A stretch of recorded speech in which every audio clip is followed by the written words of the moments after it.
নমস্কার। আজকের ক্লাসে তোমাদের সবাইকে স্বাগত। তোমরা জেনেই গেছো যে আপার প্রাইমারিতে এবার থেকে 25 নম্বরের সাবজেক্টের পরীক্ষা হবে। তোমরা যারা upper primary, UGC net set এবং পিএসসি এক্সামের জন্য প্রিপারেশন নিচ্ছ, তোমাদের ক্ষেত্রে এই ক্লাসটি অত্যন্ত গুরুত্বপূর্ণ হতে চলেছে, কারণ এখানে অত্যন্ত গুরুত্বপূর্ণ প্রশ্নগুলো বিস্তারিতভাবে আলোচনা করা হয়েছে। চলো শুরু করি। এখানে দেখো প্রথম প্রশ্ন, 1 নম্বর প্রশ্ন দেখো, নিচের কোনটি তৈত্তিরীয় উপনিষদের সঙ্গে সম্পর্কযুক্ত নয়? প্রশ্ন কিন্তু ভালোভাবে বুঝতে হবে, তারপরে উত্তর দিতে হবে। নিচের কোনটি তৈত্তিরীয় উপনিষদের সঙ্গে সম্পর্কযুক্ত নয়? এ ব্যাসবল্লী, বি শিক্ষাবল্লী, সি ভৃগুবল্লী, ডি ব্রহ্মানন্দবল্লী।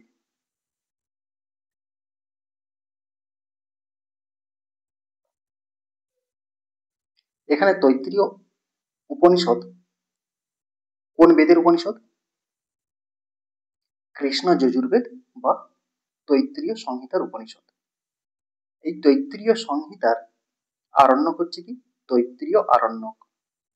এবারে এই তৈত্তিরীয় আরণ্যকের সপ্তম, অষ্টম, নবম এই অধ্যায়গুলি হচ্ছে তৈত্তিরীয় উপনিষদ।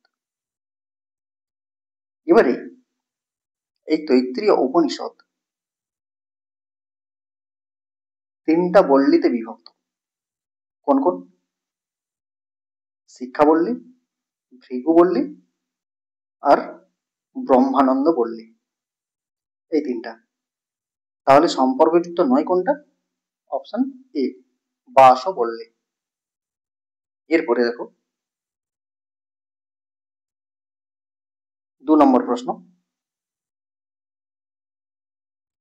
ড্যাশ দেয়ম শূন্যস্থানে কি হবে? শ্রিয়া, হ্রিয়া, ভিয়া, সবকটি। কোন উত্তরটা হবে?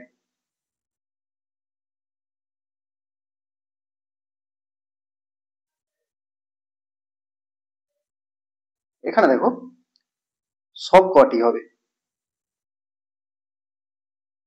অপশন ডি হবে উত্তর। শ্রিয়া দেয়ম মানে ক্ষমতা অনুযায়ী দান করবে বা দান করা উচিত। হ্রিয়া দেয়ম মানে লজ্জার সঙ্গে দান করতে হবে। ভিয়া দেয়ম মানে ভয়ের সঙ্গে দান করতে হবে। এরপরে দেখো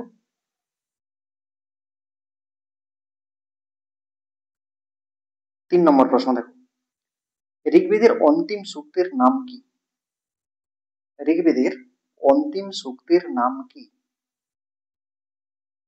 অগ্নি সূক্ত, সংজ্ঞান সূক্ত, রাত্রি সূক্ত, দেবী সূক্ত। ঋগ্বেদের প্রথম সূক্ত হচ্ছে অগ্নি সূক্ত। এখানে উত্তর তাহলে কি হবে? উত্তর হবে অপশন বি সংজ্ঞান সূক্ত। ঋগ্বেদের শেষ সূক্ত হচ্ছে সংজ্ঞান সূক্ত। এই সংজ্ঞান সূক্তের অপর নাম কি? সাংমনস্য সূক্ত। এর ঋষিকে আঙ্গিরস সংবনন ঋষি। এরপরে দেখো 4 নম্বর প্রশ্ন দেখো, শুক্ল যজুর্বেদের পদপাঠ কর্তা কে? শুক্ল যজুর্বেদের পদপাঠ কর্তা কে? সাকল্য, গার্গীয়, আর্ষেয়, অপস্তম্ভীয়।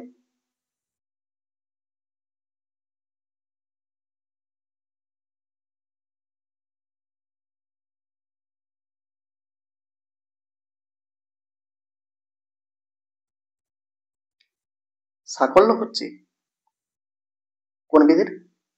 এটা ঋগ্বেদের এবং কৃষ্ণ যজুর্বেদের পদপাঠ কর্তা। গার্গ হচ্ছেন সামবেদের পদপাঠ কর্তা। আর আর্ষেয় হচ্ছেন শুক্ল যজুর্বেদের পদপাঠ কর্তা, অপশন সি হবে উত্তর, আর আপস্তম্ভ হবে না। এরপরে দেখো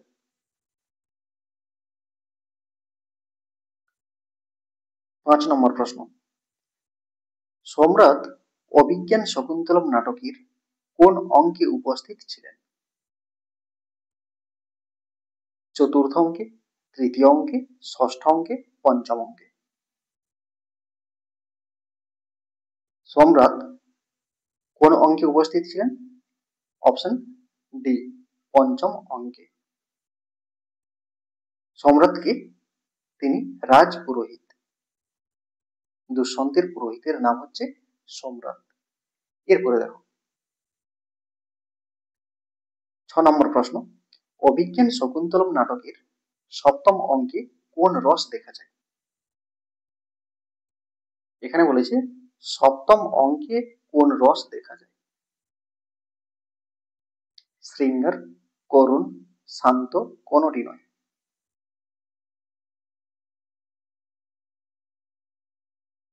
তাহলে এখানে দেখো প্রথম অঙ্কে কোন রস আছে?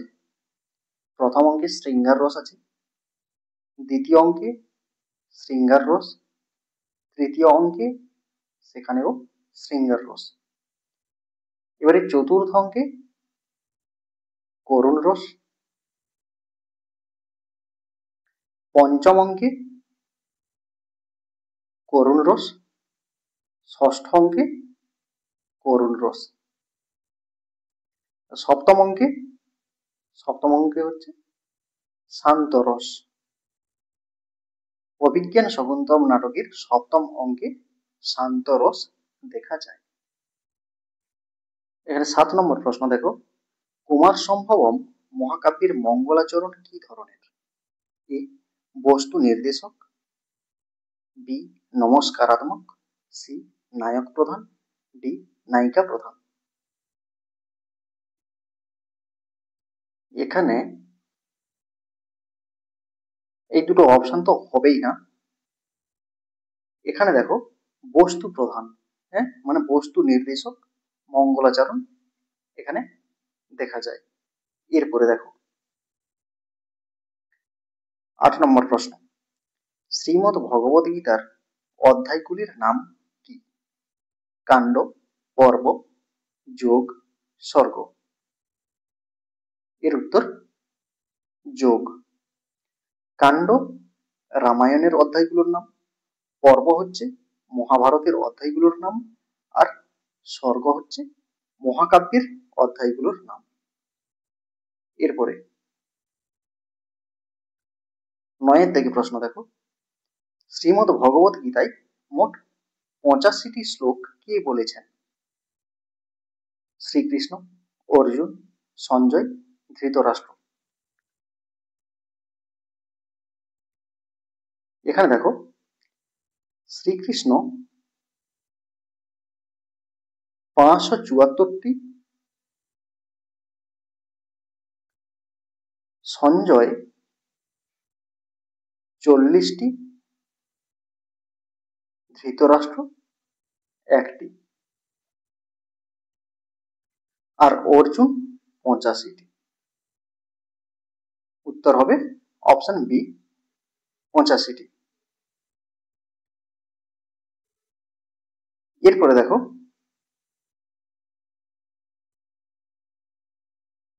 10 নম্বর প্রশ্ন দেখো, মিথিলার রাজা কে?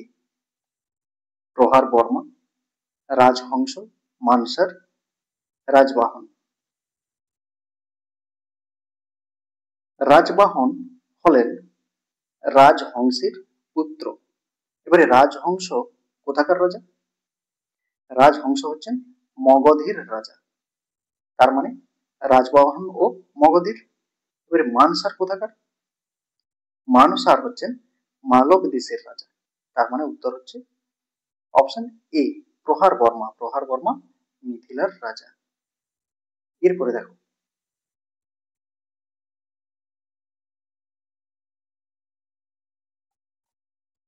11 নম্বর প্রশ্ন দেখো, এগুলোর মধ্যে কোনটি রূপক অলঙ্কারের ভেদ?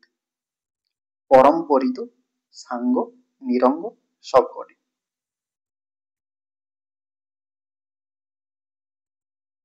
রূপক অলঙ্কার কাকে বলে?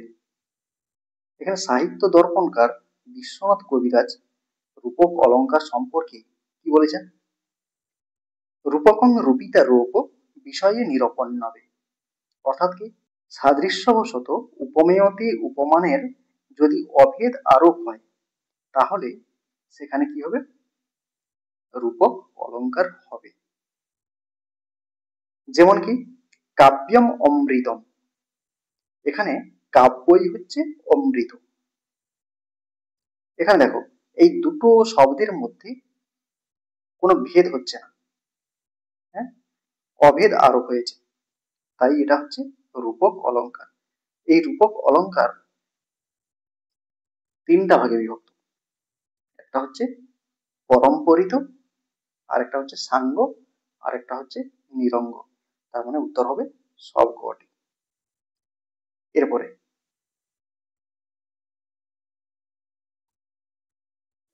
12 নম্বর প্রশ্ন দেখো, নিম্নে উল্লেখিত কোনটি স্বপ্ন বাসব দত্তমের অঙ্ক সংখ্যা 5, 6, 7, 8?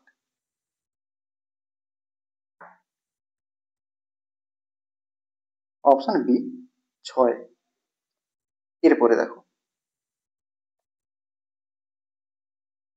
13 নম্বর প্রশ্ন দেখো, অত্যন্ত গুরুত্বপূর্ণ প্রশ্ন। ভাস নাটক চক্র কথাটি কোন কাব্যে বর্ণিত হয়েছে? ভাস নাটক চক্র কথাটি কোন কাব্যে বর্ণিত হয়েছে? স্বপ্ন বাসব দত্ত, প্রসন্ন রাঘবম, বিদ্যশাল ভঞ্জিকা, সুক্তি মুক্তাবলী।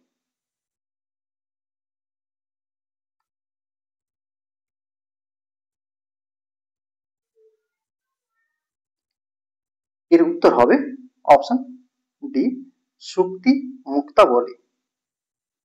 রাজশেখর তার সুক্তি মুক্তাবলী গ্রন্থে স্বপ্ন বাসব দত্তম নাটকের প্রশংসা করতে গিয়ে এই কথাটি বলেছেন।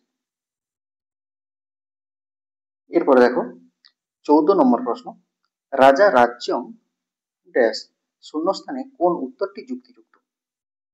ভুজ্যতে, ভুনক্তি, ভুংতে, সঞ্চরতি।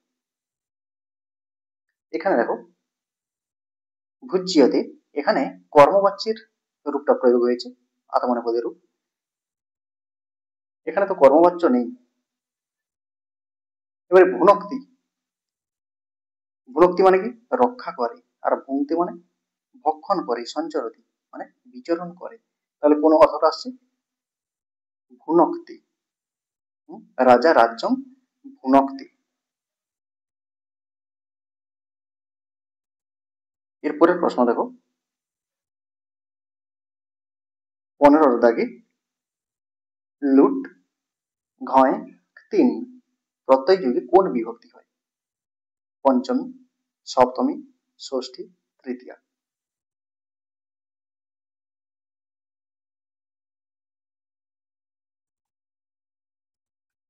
কর্তৃকর্মণঃ কৃতি এই সূত্রের দ্বারা কি হয়? কৃত প্রত্যয়। এখানে যে কৃত প্রত্যয়ের কথা বলা হয়েছে, এখানে লুট ঘয় ও 3 এই প্রত্যয়ের যোগে কি হয়? কর্তায় এবং কর্মে ষষ্ঠী বিভক্তি হয়।